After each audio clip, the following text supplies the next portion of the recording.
আমরা যখন রকমারি ইফতার সাজিয়ে আমরা আলোচনা করতে বসেছি, ঠিক এই সময়টাতেই আমরা জানি আমাদের গাজার ভাই বোনেরা অনেকেই তাদের সন্তানের লাশ খুঁজে বেড়াচ্ছেন। অনেকে হয়তো ধ্বংসস্তূপের মধ্যে চাপা পড়া সেই প্রিয়জনটাকে উদ্ধার করবার ব্যর্থ চেষ্টা করছেন।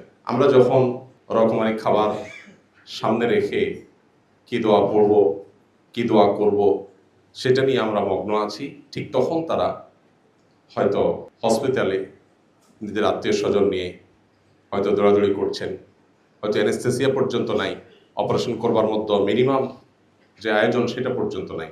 আমরা যে দেশে বসবাস করছি, আমাদের এই প্রিয় স্বদেশে, আজকের গাজার মুসলমানদের রক্তচোষা, ফিলিস্তিনি মানুষের রক্তচোষা, সকাল বিকাল শিশুদের রক্ত দিয়ে যারা নাস্তা করে এবং খাবার খায়, নির্লজ্জভাবে যারা যুদ্ধবিরতি ভঙ্গ করে ঠিক 17ই রমজানকে নির্বাচন করে, ঐতিহাসিক বদর দিবসকে নির্বাচন করে ওই দিনের সাহরির সময় আঘাত, এটা পরিকল্পিত। প্রতি বছর আপনারা লক্ষ্য করে থাকলে দেখবেন, গত বছর, তার আগের বছর, তার আগের বছর, টানা কয়েক বছর আমার পরিষ্কার মনে আছে, ঠিক রমজান মাসে আঘাতটা করা হয়। এবং যত যুদ্ধবিরতি ইত্যাদি মুখে বলা হোক না কেন, চির মুনাফিকের পরিচয় দিয়ে তারা মুসলমানদেরকে ঠিক রমজান মাসে, ঈদের দিনে, 17ই রমাদান, এই দিনগুলোকে বাছাই করে করে তারা আঘাত করে। আমাদের এই দেশে সে সকল আঘাতকারী নরপিশাচদের যে সমস্ত আদর্শের ধারকরা আছে, তাদের গলার জোর এত বেশি।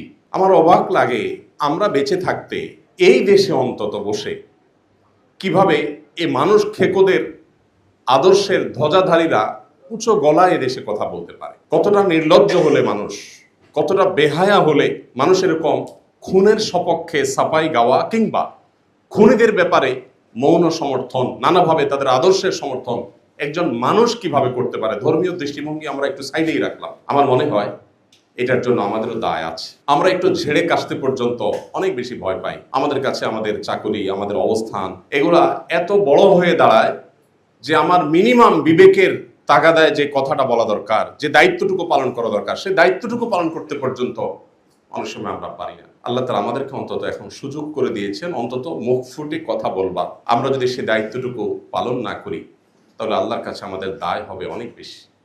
আপনারা যারা এখানে উপস্থিত আছেন, অনেক সিনিয়র শিক্ষকবৃন্দ আছেন যারা আমার পিতৃতুল্য, যারা আমার শ্রদ্ধেয় বড় ভাই তুল্য, আমার শিক্ষক তুল্য। আমি বিনয়ের সাথে আপনাদের কাছে আরজ করতে চাই, শুধু স্মরণ করিয়ে দিতে চাই, যেটা আপনারা জানেন, জানা কথাটাকে আবার আপনাদেরকে রিমাইন্ড করে দিচ্ছি। কারণ আল্লাহ তাআলা বলেছেন, ওয়াযাক্কির ফাইন্না যিকরা তানফাউল মুমিনিন, ঈমানদারদের উপকার হয় স্মরণ করিয়ে দিলে। সেই অর্থে, সেই কারণে আপনাদেরকে একটু স্মরণ করিয়ে দিচ্ছি। নবী করিম সাল্লাল্লাহু আলাইহি সাল্লাম কিন্তু আমাদেরকে নির্দেশ করেছেন সৎ কাজের আদেশ দিতে এবং অসৎ কাজের বাধা প্রদান করতে। আপনারা জাতির বিবেক, আপনারা আল্লাহ তাআলার পক্ষ থেকে যে সম্মানের অধিকারী হয়েছেন, এদেশের অন্য বহু শ্রেণী পেশার মানুষ এত সম্মানের অধিকারী নন। আল্লাহ আপনাদেরকে যে সামাজিক অবস্থান দিয়েছেন, এই সমাজের উপর আপনাদের যতটা প্রভাব আছে, আল্লাহ তাআলার কাছে তার দায়ও কিন্তু অনেক বড়। নবী করিম সাল্লাল্লাহু আলাইহি ওয়াসাল্লাম সেই হাদিসটি আমরা শুনেছি, কুল্লুকুম আলা কুল্লুকুম রাইন ওয়া কুল্লুকুম মাসউলুন আন রাইয়াতিহি, তোমরা সবাই দায়িত্বশীল। সো সবাই যার যার দায়িত্বের পরিধি অনুপাতে আল্লাহর কাছে জিজ্ঞাসিত হতে হবে। যার দায়িত্ব এর পরিধি যত বড় হবে, যার সামাজিক অবস্থান যত বড় হবে, আল্লাহর কাছে তার জবাবদিহিতাটাও তত বড় হবে। আমরা আজ নির্যাতিত ফিলিস্তিনিদের পক্ষে দু চার কলম লেখা, তাদের সহমর্মী হয়ে কখনো রাস্তায় একটু মানববন্ধন করা, কখনো একটু কোথাও একটু দাঁড়ানো, কোথাও যথাবিহিত নিয়ম শৃঙ্খলার মধ্যে থেকেও আমরা একটু প্রতিবাদ করা, এই দায়িত্বটুকু পর্যন্ত আমরা অনেকে পালন করছি না। আমি খুব লজ্জিত হই একজন বাংলাদেশি হিসেবে, কারণ ফিলিস্তিন ইস্যুতে বাংলাদেশের মতো এরকম নির্লজ্জভাবে এতটা নীরবতা, নিস্তব্ধতা পৃথিবীর কোনো দেশে আমার চোখে পড়েনি। জাপানের মতো দেশে গত বছর ফিলিস্তিনি হামলার সময় আমি টোকিওতে ছিলাম, এত বড় মিছিল, জাপানের মতো দেশে যেখানে মুসলমান এত কম, যে সংখ্যা উল্লেখ করবার মতো না, সেখানে এত বিশাল বড় মিছিল এবং সেখানে বিভিন্ন দূতাবাস ঘেরাও এত চমৎকারভাবে হয়েছে যে আমার দেশে পর্যন্ত হচ্ছে না। এবং সেখানে ইহুদি কোম্পানিগুলো, বিশেষ করে যে ফুড চেইন স্টোর যেগুলো আছে, সেগুলোর সামনে যে পরিমাণ মাছি মারে, এটা আমি নিজের চোখে যেটা দেখেছি, দুর্ভাগ্য আমার দেশে মানুষের ভিতরে সেরকম কোনো সেন্স পর্যন্ত নাই। আমার মনে হয় জাতিকে জাগাবার দায়িত্বটুকু আপনাদের অন্তত আছে। আপনারা শিক্ষক হিসাবে আপনাদের কলম ধরবার, আপনারা জাতিকে সচেতন করবার যে দায়িত্ব আছে, সেই দায়িত্বটা যদি আপনারা সঠিকভাবে পালন করেন, তাহলে আমরা যারা সাধারণ মানুষ আছি আমরা ইনশাআল্লাহ আপনাদের পেছনে, আমাদেরকে আপনারা পাবেন এবং জাতিকে আপনারা জাগাতে পারবেন। পৃথিবীর অন্যান্য অমুসলিম দেশগুলোতে পর্যন্ত, এমনকি খোদ আমেরিকাতে পর্যন্ত এই মানব ইতিহাসের ন্যাক্কারজনক বর্বরচিত অসভ্যতা, এটার বিরুদ্ধে সেখানে যেরকম মানুষ ফুঁসে উঠেছে, মানুষ যেরকম রাস্তাঘাটে বের হয়েছে এবং ইহুদি কোম্পানিগুলোকে যেভাবে বয়কট করেছে, আমার দেশে পর্যন্ত সেটা হচ্ছে না। আপনি জান, আমরা এখানে যারা আছি, আমার মনে হয় আমাদের বেশিরভাগ মানুষের বাসা বাড়ি চেক করলে, আমরা নিজেরা যদি নিজেদের বাসা চেক করি, আমরা দেখতে পাবো আমাদের বেডরুমে, আমাদের টয়লেটে, আমাদের কিচেনে, আমাদের প্রত্যেকটা রুমে ইহুদি প্রোডাক্ট দিয়ে ভরা। আমাদের পেস্ট, আমাদের সাবান থেকে নিয়ে প্রত্যেকটা আইটেমে প্রোডাক্ট, আমাদের ঘরবাড়ি ভরা, আমাদের অফিস আদালত ভরা। অথচ আমার দেশীয় প্রোডাক্ট আছে, একটু মান হয়তো কম হবে, দাম হয়তো একটু বেশি হবে। আমরা অনেক দেশত্ববোধের কথা বলি, কিন্তু আমাদের ব্যবহারিক জীবনে সেটার কোনো ছিটে ফোঁটা আমরা দেখতে পাই না। আমি বাংলাদেশ বিমানে একবার কোথাও যাচ্ছিলাম, দেখলাম আমাকে কোকা কোলার একটা বোতল দেওয়া হলো। আমি বললাম, কেন কোকা কোলা খাবো? আমি আমার কেরিয়ারে বসে আমি কেন কোকা কোলা খাবো? আমার দেশীয় ড্রিঙ্কস নাই, কেন আপনি সেটা দিবেন না? পরে আমি বললাম, এটা আমি প্রতিবাদ স্বরূপ খেলাম না, আপনি এটা নিয়ে যান, আমাকে সাদা পানি দেন। তো আমাদের দেশে এই কথাগুলো আপনাদের মুখ থেকে উঠে আসা দরকার।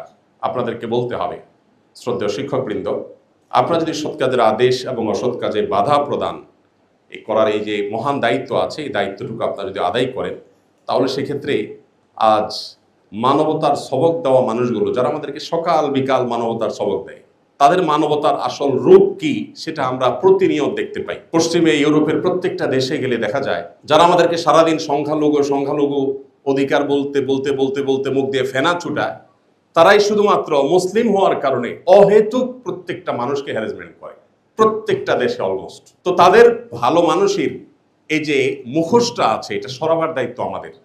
মানুষের কাছে প্রকৃত চিত্র তুলে ধরার দায়িত্ব আমাদের। আমাদের দেশীয় পরিসরে আমরা দেখেছি দীর্ঘদিন পর্যন্ত ইসলামের উপরে আঘাত করা হচ্ছে। এদেশে মুসলমানরা সংখ্যায় মেজরিটি হলেও আমরা কালচারালি মাইনরিটি। আমাদেরকে সাংস্কৃতিকভাবে সংখ্যালঘু করে রাখা হয়েছে। এই দেশে দাড়ি টুপি নিয়ে কিছু মানুষ একত্র হয়ে শুধুমাত্র কোরআন হাদিসের নিরীহ কোনো কথা থাকলে সেগুলো বলবে, সেটাকেও জঙ্গি ট্যাগ দিয়ে হয়রানি করা এদেশের নিত্য নৈমিত্তিক একটা কালচারে পরিণত হয়েছে। এবং এখনো পর্যন্ত এক শ্রেণীর মিডিয়া, তারা ইসলাম এবং ইসলামিক কৃষ্টি কালচারের প্রতি যে বিমাতা সুলভ আচরণ করে চলেছে, এই কালচারটা আমাদের ভাঙতে হবে। আমাদের বুক থেকে জগদ্দল পাথর সরে গেছে, কিন্তু সাংস্কৃতিক যে যুদ্ধ চাপিয়ে দেওয়া হচ্ছে, মুসলমানরা ইসলামের শিক্ষা যত বেশি শিক্ষিত হবে, ইসলামকে যত বেশি ধারণ করবে, তত বেশি এদেশের সংখ্যালঘুরা যেমন ভালো থাকবে, এদেশের সাম্প্রদায়িক সম্পৃক্তি তত সুন্দর হবে, এদেশে সব দিক থেকে আমরা আশানুরূপ ফল তত বেশি পাবো। কিন্তু দুর্ভাগ্যজনকভাবে ইসলামের প্রতি এক ধরনের ভীতি এমনভাবে সৃষ্টি করা হয়েছে যেন ইসলাম মানে হলো আতঙ্কের নাম, ইসলাম মানে যেন ভয়ঙ্কর কোনো কিছু। তো এই আতঙ্ক বা এই যে ভয় বা ভীতি যেটা সৃষ্টি করা হয়েছে, এটা দূর করাটা আমাদের দায়িত্বের মধ্যে পড়ে। আমি আপনাদের ছোট ভাই হিসাবে আপনাদেরকে শুধু কোরআন এবং হাদিসের আলোকে স্মরণ করে দিতে চাই, আল্লাহর কাছে আমাদের দায় কিন্তু অনেক বেশি, অনেক বেশি। একজন বিশ্ববিদ্যালয়ের শিক্ষক, আপনারা 5 জন বিশ্ববিদ্যালয়ের শিক্ষক যখন একটা বিবৃতি দিবেন, 10 জন বিশ্ববিদ্যালয়ের শিক্ষক যখন ব্যানার নিয়ে একটু দাঁড়াবেন, কোনো অন্যায়ের বিরুদ্ধে আপনারা যখন একটু মুখ খুলবেন, সেটা আমি তো মনে করি 10,000 কিংবা 10 লাখ নাগরিকের ভয়েসের চাইতে কোনো কোনো ক্ষেত্রে পাওয়ারফুল হতে পারে। এই যে সুযোগটা আছে, এই সুযোগটা আমি আশা করব আপনারা কাজে লাগাবেন। এই যে আপনারা ডাক দিয়েছেন, সমস্ত কাজ রেখে আমি ছুটে চলে আসছি। এই গোটা রমজান মাসে 2টা প্রোগ্রামে আমি গিয়েছি, একটা ইবনে সিনা ডাক্তারদের প্রোগ্রামে, আর হলো এই প্রোগ্রামে। এছাড়া থার্ড কোনো প্রোগ্রামে আমি যাইনি। 2টা মিনিস্ট্রির প্রোগ্রাম সরকারি ছিল, হাতে পায়ে ধরে বিনয়ের সাথে মাপ চেয়ে আমি ওজোর খাই করে ছুটে আসছি, আমি যাই নাই। এই পুরো রমজানে কোথাও আমি যাই নাই, কোনো ইফতার প্রোগ্রামে যাই নাই, কোনো শিল্প প্রতিষ্ঠানের প্রোগ্রামে যাই নাই, কোনো টেলিভিশন চ্যানেলের কোনো প্রোগ্রামে যাই নাই। একমাত্র প্রোগ্রাম ইফতারের আগ মুহূর্তে শুধু এখানেই আসছি, আর কোথাও যাই নাই। এমনকি দেশে বাইরেও যাই নাই। এমনকি রমজানে ওমরা করতাম, সেটাও এবছর যাই নাই, শারীরিক অসুস্থতা, অন্যান্য ব্যস্ততার কারণে। এই প্রোগ্রামটা আমার কাছে অনেক বেশি গুরুত্বপূর্ণ মনে হয়েছে। কেন? কারণ এখানে আপনারা যারা আছেন, আপনারা এক একজন পাওয়ারফুল ইঞ্জিনের মতো, যে ইঞ্জিনের পেছনে হয়তো শত শত বগি আমি অ্যাড করতে পারবো বা দেখতে পাবো। তো আপনারা যদি আপনাদের জায়গা থেকে, ইসলাম বড় অসহায় হয়ে আছে আমাদের এই দেশে, এই ভূখণ্ডে মানুষ ধর্মপ্রাণ, হিন্দুরা, খ্রিস্টানরা, মুসলমানরা সবাই যার যার ধর্মে ধর্মপ্রাণ। কিন্তু এই ধর্মপ্রাণদের দেশে ধর্মকেই সবচাইতে বড় কালপ্রিট করে দেখানোর একটা নীল নকশা এদেশে দীর্ঘদিন যাবৎ চলে আসছে, এখনো পর্যন্ত প্রতিনিয়ত চলছে। আপনারা দেখেন আসুন্নাহ ফাউন্ডেশন যে সেবামূলক কাজ করে সারা দেশে, বিগত বন্যায় আমরা 164 কোটি টাকা চ্যারিটি কাজ করছি, এখনো সেটা চলমান আছে। 1500 ঘর আমরা নির্মাণ করছি বন্যা দুর্গত এলাকাগুলোতে, এক একটা ঘর 2,85,000 টাকা করে খরচ হচ্ছে। কোনটা কত খরচ হচ্ছে ফিগার সহ বলে দিচ্ছি, কারণ এর চেয়ে 1 টাকা কমে কেউ করতে পারে কিনা এরকম চ্যালেঞ্জ। এত কাজ করার পরেও, শত শত কোটি টাকার চ্যারিটি কাজ করার পরেও, বাংলাদেশের সবচেয়ে লার্জেস্ট ট্রেনিং সেন্টার দারিদ্র বিমোচনের জন্য, বেকারত্ব দূর করবার জন্য করার পরও, আরো হাজারটা কাজ করার পরও আপনি এদেশের মূলধারার বেশ কয়েকটা মিডিয়া পাবেন যে আধা লাইন পর্যন্ত নিউজ কখনো করে নাই, জাস্ট আধা লাইন নিউজ কখনো করেনি। তো আমরা কোন দেশে বসবাস করছি যারা ইচ্ছাকৃতভাবে ইসলাম এবং ইসলামিস্টদেরকে এই দেশে খারাপ করে দেখাতে ভালো বোধ করে, স্বাচ্ছন্দ্য বোধ করে, তাদের ভালোগুলোকে হাইড করতে চায়? আমার মনে হয় এক্ষেত্রে আপনাদের অনেক বড় ভূমিকা রাখার সুযোগ আছে। সংখ্যালঘু কয়েকজন, সংখ্যায় খুবই কম এরকম কয়েকজন বা সীমিত সংখ্যক মানুষ তারা ন্যারেটিভ দাঁড় করায় এবং সেই ন্যারেটিভ তারা জাতির কাছে হাজির করে, তারা বয়ান হাজির করে। আর আমরা যারা আল্লাহ তার রাসূলের প্রতি বিশ্বাসী, আমরা যারা ইসলামী মূল্যবোধে বিশ্বাস করি, আমরা আমাদের দায়িত্বটুকু পালন করি না।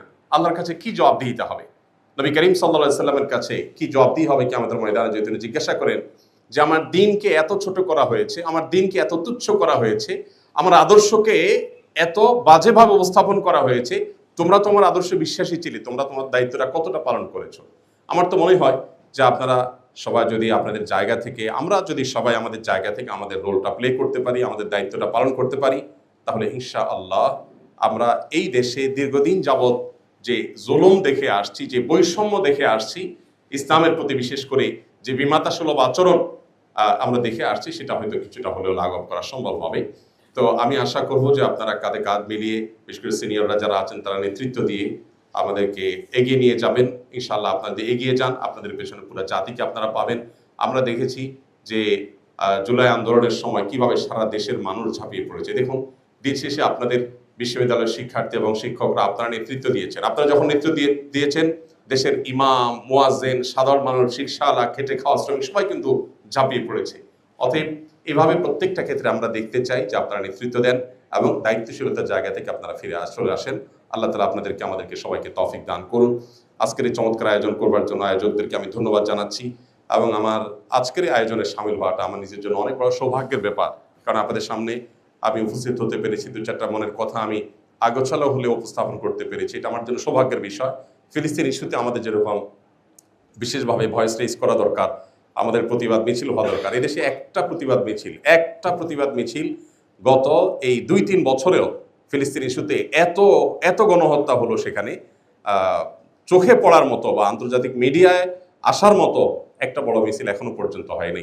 বিভিন্ন ইসলামী নেতৃবৃন্দের সাথে আলাপ করেছি যে জুমার পরে অন্তত তারা একটা মিছিল বাইতুল কারম থেকে একটা ঐতিহাসিক বড় ধরনের কোনো মিছিল করতে পারেন কিনা। তো অনুরোধ করেছি, অনেকে চেষ্টা করেছি, দেখা যাক কি দাঁড়ায়।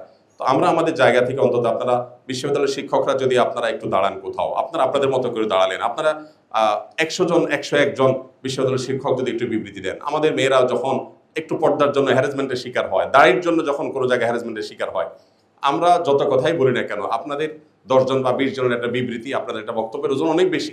আমরা দেখি যারা ইসলাম এবং মুসলমানদের প্রতি বিদ্বেষ লালন করে, পান থেকে নুন খসলেই তাদের 101 জনের বিবৃতি দেখি, আমরা 501 জনের বিবৃতি দেখি, নাম সর্বস্ব বিবৃতি আমরা দেখতে পাই। সেখানে আল্লাহ দিনকে ভালোবাসেন, ইসলামী মূল্যবোধকে বিশ্বাস করেন, সেরকম বিশাল বড় জনগোষ্ঠী আমাদের, সেই জনগোষ্ঠীর বেশিরভাগ অংশকে আমরা দেখি তারা চুপ থাকে। আমরা মনে করি ব্যক্তিগত নামাজ রোজা পড়লে বোধহয় আমাদের নাজাত হয়ে যাবে।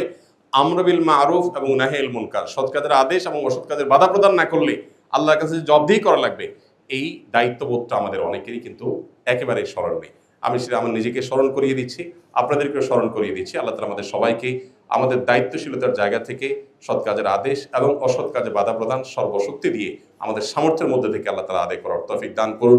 আল্লাহ আমাদের প্রিয় স্বদেশকে ভালো রাখুন গাজার মুসলমানদের এবং তাদের পর যে অভিশপ্তরা আজ এই বর্বরচিত হামলা চালাচ্ছে, আল্লাহ রাব্বুল আলামিন এই অভিশপ্তদের প্রতি আল্লাহর অভিশাপ বর্ষণের দৃশ্য আমাদেরকে দেখে যাওয়ার তৌফিক দান করুন।